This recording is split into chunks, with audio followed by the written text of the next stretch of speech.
Hello दोस्तों। इस video में हम उत्तराखंड आर्थिक सर्वेक्षण 2022-23 के जितने भी फैक्ट हैं उसके बारे में पढ़ेंगे। वीडियो को लास्ट तक देखें और जिसने चैनल को सब्सक्राइब नहीं किया सब्सक्राइब ज़रूर करें, क्योंकि आज उत्तराखंड का बजट पेश हो रहा है। उसकी वीडियो भी हम कल तक बना देंगे, जो आने वाले एग्ज़ाम के लिए बहुत ज़्यादा इंपॉर्टेंट है। जैसे उत्तराखंड फॉरेस्ट गार्ड और जितने भी उत्तराखंड के बड़े एग्ज़ाम होंगे उसमें भी बहुत ज़्यादा इंपॉर्टेंट है ये।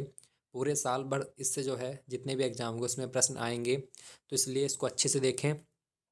और ये जो डाटा है ये न्यूज़पेपर वेबसाइट के माध्यम से हमने प्रोवाइड किया है। और जब उत्तराखंड की जो है ऑफिशियल वेबसाइट पर ये आ जाएगा, तब इसके बाद एक बार और कंप्लीट डाटा जो है इसको करके एक वीडियो बना दी जाएगी। तो देखते हैं सबसे पहले उत्तराखंड आर्थिक सर्वेक्षण 2022-23।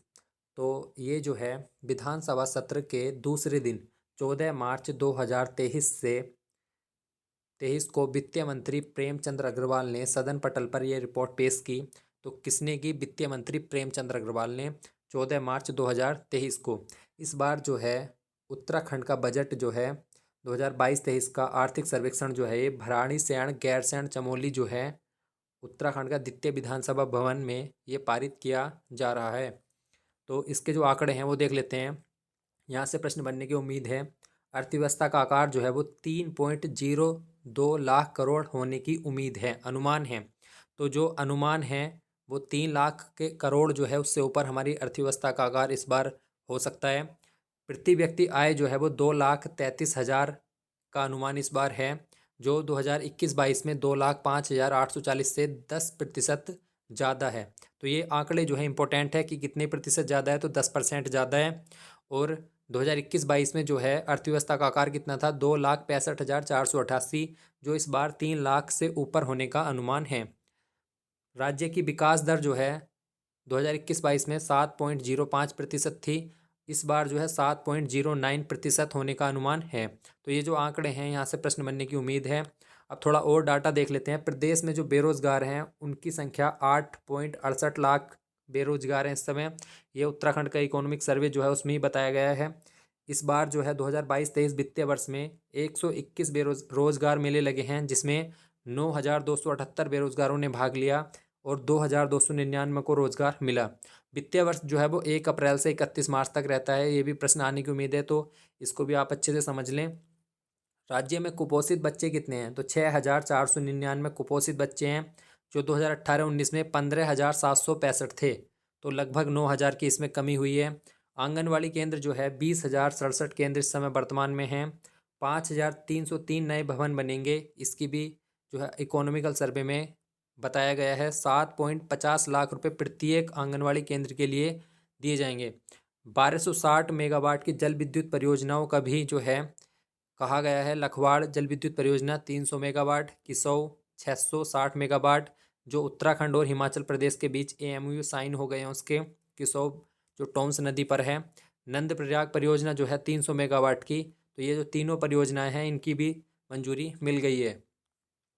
अब देखते हैं ऑनलाइन जमा जो है विद्युत बिल का भी इन्होंने डाटा दिया है कि 67% लोग जो है अब ऑनलाइन जमा करने लग गए हैं, जो 2013-14 में 1.53% था ये आंकड़ा। वाहनों का पंजीकरण की बात करें 2022-23 में, तो 1,84,692 वाहनों ने ये पंजीकरण कराया है।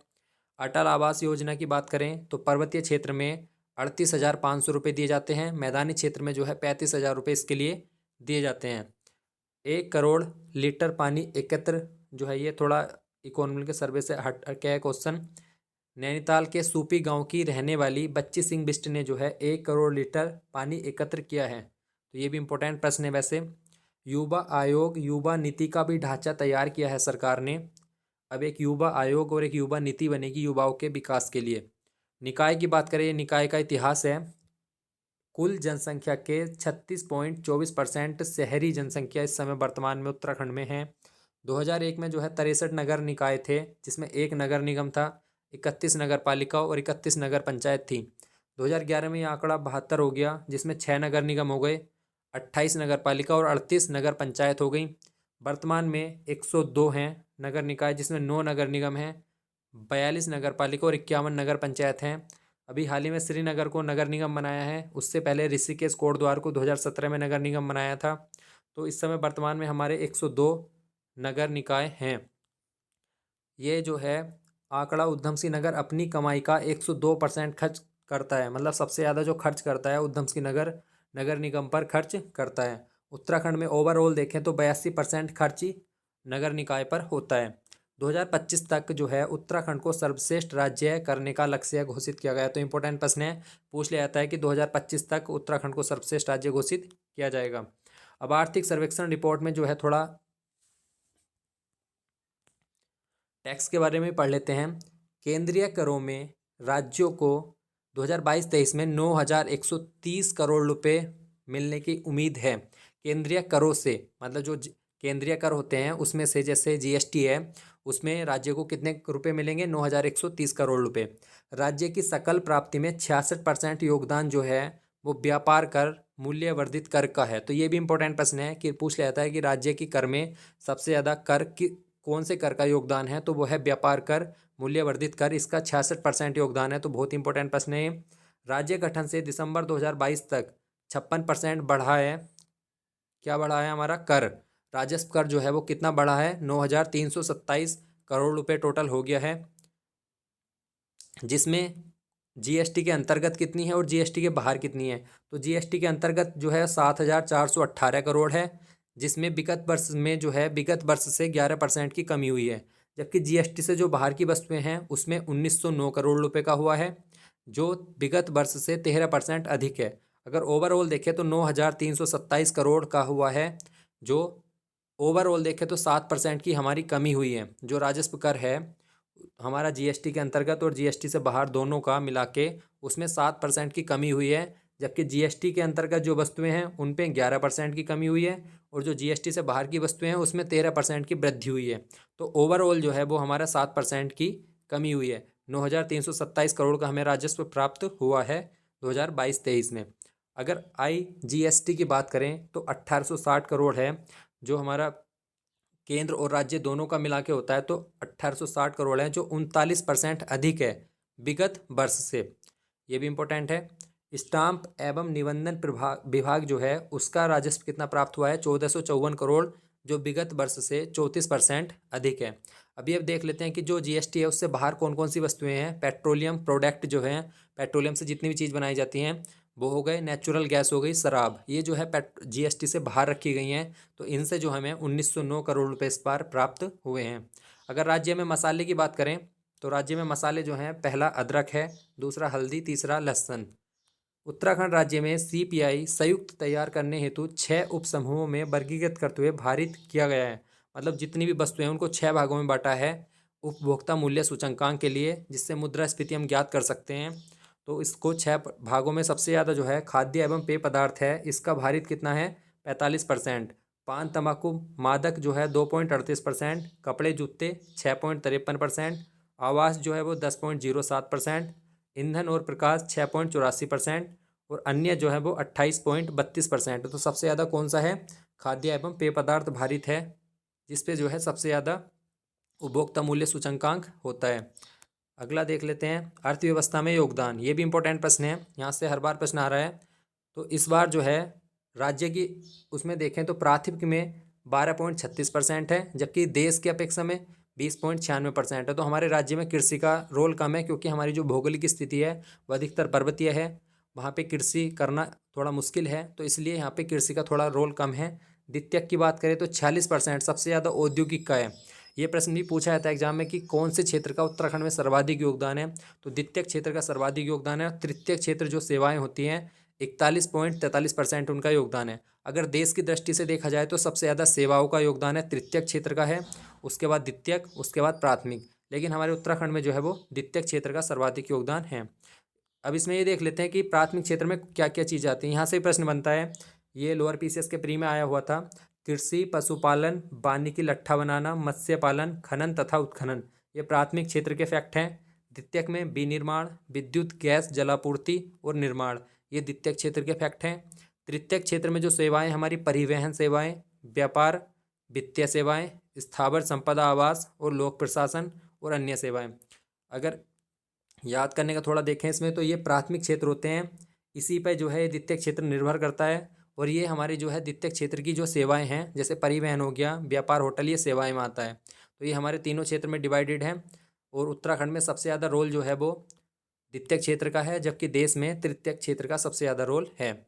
अगर राजस्व प्राप्ति की बात करें तो 51,474 करोड़ रुपया हमें राजस्व प्राप्ति हुई है, जिसमें 43,701 करोड़ रुपये 2021-22 में हुआ था। उससे ज़्यादा हुआ इस बार, हमें 17% अधिक हुआ है इस बार हमें प्राप्त। राजकोषीय उत्तरदायित्व बजट प्रबंधन अधिनियम 2003 जो है, ये भी हाल ही में पीसीएस के मेंस में भी पूछा गया है क्वेश्चन। तो ये होता क्या है कि राजकोषीय उत्तरदायित्व बजट प्रबंधन अधिनियम जो है, ये राजकोषीय जो घाटा होता है उसको कम करने के लिए लाया गया था, कि इसके माध्यम से जो है कि सरकार एक्स्ट्रा खर्च नहीं करेगी। अगर कोई आपदा उपदा वैसी चीज़ होती है तभी जो है हमारा जो लक्ष्य है उसको पार कर सकेगी, नहीं तो जो है खर्चों में कमी लाएगी। तो इस अधिनियम के तहत जो है इस बार जीडीपी का 3% की सीमा के अंदर ही रखना है, मतलब जीडीपी जितनी है उसके ऊपर हम 3% से ऊपर हम राजकोषीय घाटा नहीं कर सकते। तो ये 3% का लक्ष्य रखा है इन्होंने। जीएसटी मित्र जो है वो उनको प्रशिक्षण दिया जा रहा है। क्यों दिया जा रहा है कि राज्य में जो करदाता हैं वो जीएसटी से इतने जागरूक नहीं है, उनको जागरूक करने के लिए जो है 1698 जीएसटी मित्रों को प्रशिक्षण दिया जा रहा है। 10 बिल लाओ और इनाम पाओ जो है डिजिटल को बढ़ावा देने के लिए 1 सितंबर 2022 से 31 मार्च 2023 तक लागू किया गया है। आगे देखते हैं। तो ये हमारा जो है इकोनॉमिकल सर्वे हो गया। अब थोड़ा सा अन्य करंट अफेयर देख लेते हैं जो भी हाईलाइटेड है। मानव वन्यजीव संघर्ष जो है इसका पिछले साल 428 मामले आए हैं, जिसमें 228 को मुआवजा मिला है, जिसमें मृत्यु होने पर जो है 4 लाख का मुआवजा दिया जाता है। ब्राइबेंट विलेज योजना जो है सीमावर्ती गाँव का विकास करने के लिए शुरू की गई है। वाइब्रेंट विलेज योजना।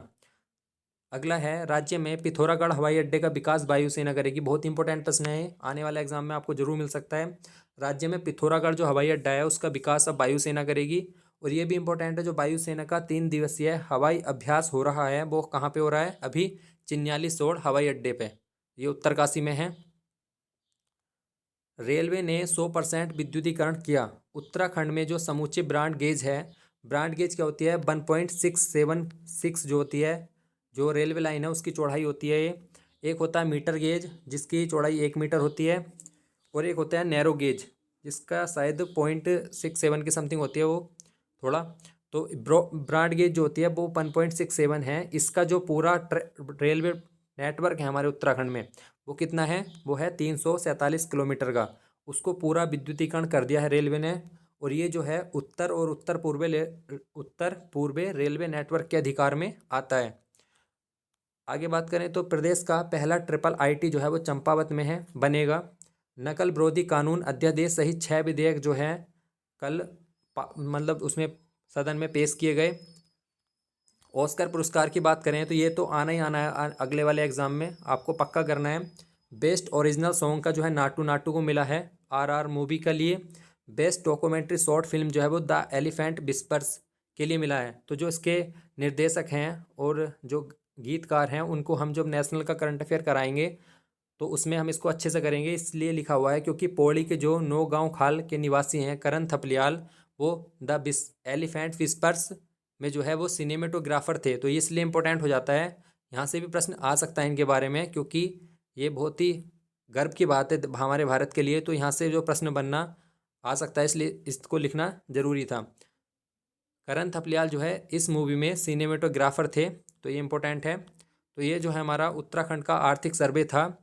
जो उत्तराखंड का आज बजट पेश होगा उसके ऊपर भी हम जल्दी वीडियो बना देंगे। तो इसलिए चैनल को लाइक शेयर सब्सक्राइब जरूर करें, और अपने जो सोशल मीडिया पे को ज़रूर शेयर करें, जिससे सभी बच्चों तक इस वीडियो को पहुंच जाए। तो आने वाले एग्ज़ाम में वो सही जो यहाँ से प्रश्न बने तो वो सही कर पाएँ, इसलिए आप इसको ज़रूर शेयर करें। धन्यवाद।